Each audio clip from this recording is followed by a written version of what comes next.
time from 1922 to now, and it really came out of what was an import licence era of having rights to represent brands and agencies in the New Zealand marketplace. Before joining Ebos, I'd actually taken a conglomerate of 3 insurance companies public in Australia, so I'd had some exposure to the listed environment. Coming to Ebos, it was actually a tiny company. I thought it was fundamentally too small to be listed. Obviously grateful to be given the opportunity.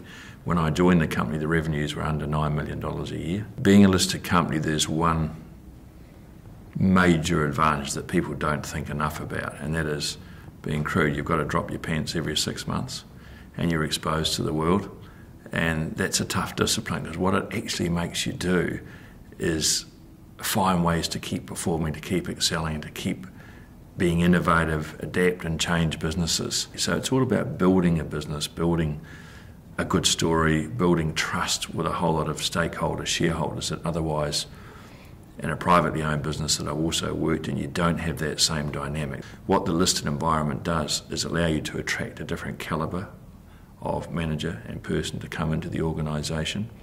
Staff actually like the possibility of being able to have a share plan in a listed environment. That's a nice thing that we do for our staff. There's a whole bunch of drivers that actually create wonderful opportunities for business. It encourages innovation. It rewards if people get it right. Listed companies trade at higher multiples if they perform over time than private companies, generally speaking, and for good reason.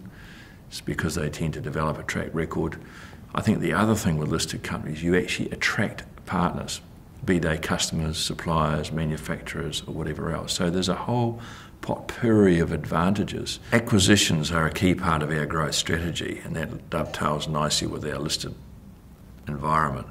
I think for entrepreneurs, and I consider myself in part an entrepreneur as well, one of the important things to think about is the skill set you can attract, and recognising that you don't have all the skills and you don't need to have all the skills.